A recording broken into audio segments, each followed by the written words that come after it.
So what are we going to do? First, we have to stand on principle. We have to stand for democracy. We have to stand for national self-determination. We have to stand for international law.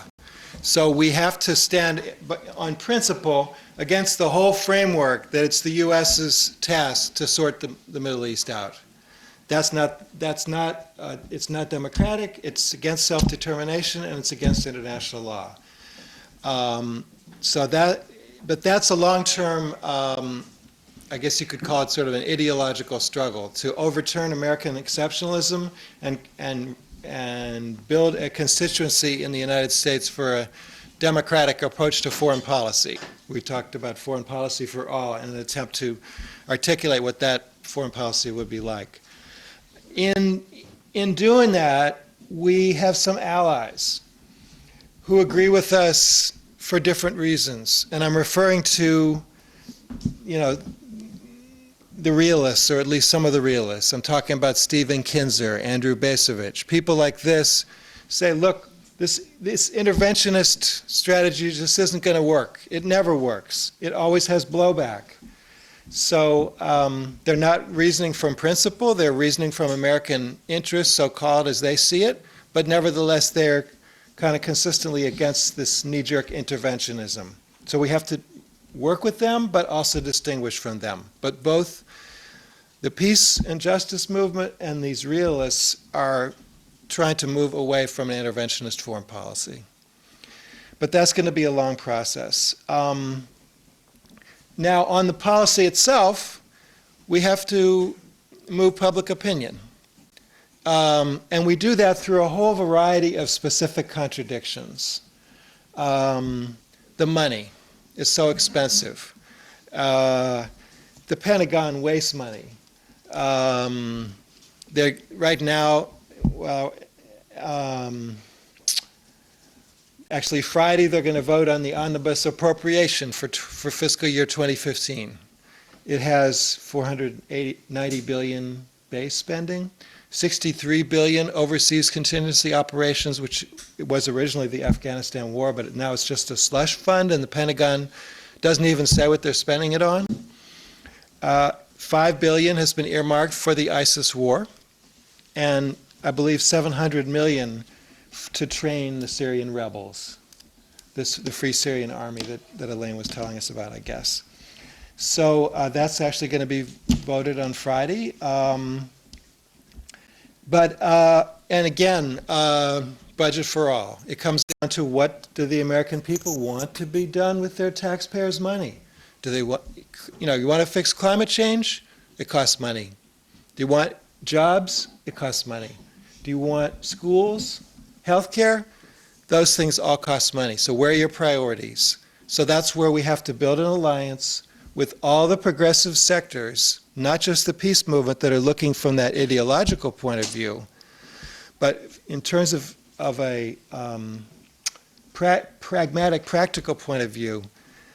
Does the Pentagon really need $5 billion more to pay for their ISIS war? Of course not. They have so much money just sloshing around.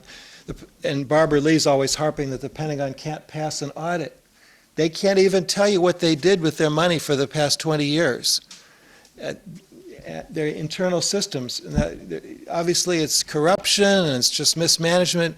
So come on, they can't fund $5 billion, preposterous. So we can win some points with that. It's not our fundamental point, but it's a point that concerns some people. Now, these interventions people always, they can whip up a xenophobic support for it. We saw it in Afghanistan. We saw it in Iraq.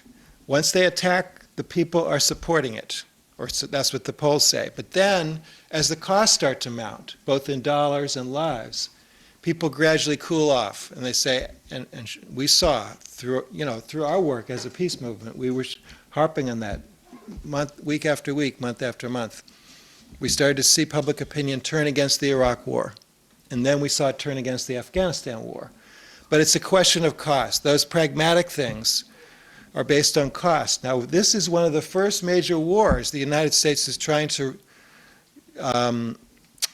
run on the cheap, with no boots on the ground, they keep telling us, even though they have 3,000 boots on the ground.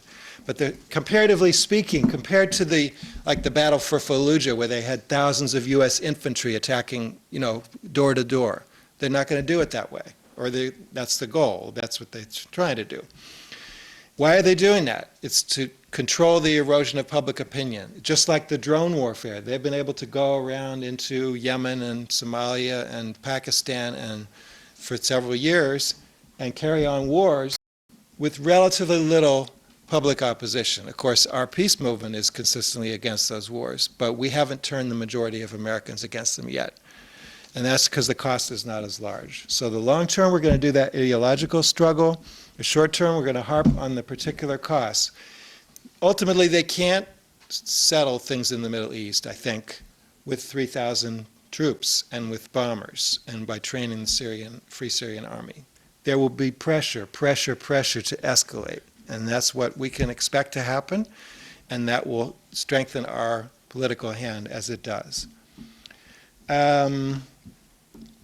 We're going to measure our progress by votes in Congress. Congress is, we don't have a democratic political system anymore, just a shreds of one, but nevertheless, it's a reflection of public opinion, and it allows us to see how we're doing.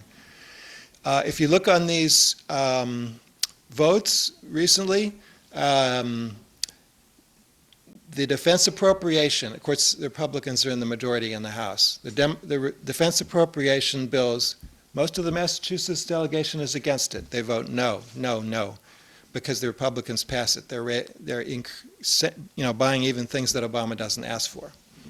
But on the other hand, on some of the more tender issues like Palestine, Ukraine, where there's no ideological opposition to the war opposition, and even in the Middle East, it's complicated because in official Washington, there's almost no peace voice right now. It's just a fragment, but nothing like it was even in 2007 at the height of the Iraq War, where there were large hundreds of Congress people voting against that. That's not the case today. So one of the battles coming up is, I mentioned the omnibus appropriation, but also the authorization for use of military force. Elaine alluded to it. The Senate Foreign Relations Committee tomorrow is going to look at that, and Secretary of State Kerry testified yesterday and finally told Congress what the administration wants. It wants an authorization to use military force that they can chase ISIS or associated forces anywhere in the world, and they can send boots onto the ground if they want to.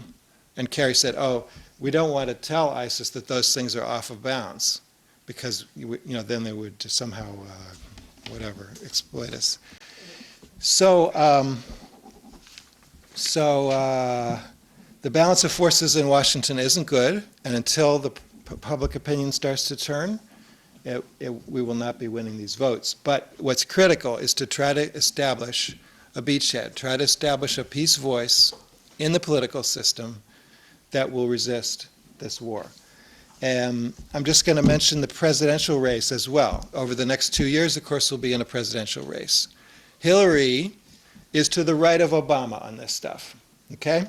She's saying, if you had intervened against Assad 3 years ago, we wouldn't have had ISIS. So she's attacking Obama from the right. And of course, okay. Oh, I have 3 minutes. I thought I was almost done. Okay. So we have a big problem. I mentioned, as you probably know, on a progressive side within the Democratic Party, Elizabeth Warren and Bernie Sanders, both of them ducking these issues. Okay, I'm not saying they always will, but that's what we can do. Supposed to be talking about what we can do. What we can do is go to their events and ask questions. Hey, Elizabeth Warren, what is it with this war on ISIS? She's trying to have it both ways. She supports the bombing, but she opposes the aid to the Syrian rebels. But she says as little about it as possible. Bernie Sanders, accentuating economic issues. He's got a very progressive populist economic platform, but doesn't want to talk about foreign policy. So the progressive wing of the Democratic Party is in serious danger of also abdicating this struggle. But we can address that. We can raise those issues and try to get it heard. Ron Paul. Rand Paul. I got my Pauls mixed up. Rand Paul is running. He seems kind of anti-war, but actually, it turns out he's not as anti-war as people thought. In fact, his bill in Congress calls for a declaration of war against ISIS. He's saying, well, at least the Congress should take its responsibility, and if we're in a war, let's declare it. So he's trying to get a hearing for his bill. So we might hope that there would be a libertarian voice within the Republican Party to challenge the war from that side, but I'm not too clear how outspoken that's going to be. So leadership, leadership, leadership. We have to start somewhere. We have to get some members of Congress or some members in the political process to speak out against this war, because this war is just going to keep on going. Tom Hayden says it's a 50 to 80 year long war, and he's reminding us, oh, we're just in year 10. So that's probably right. So I'm at 0 minutes. All right, I guess I'll stop there. Thank you.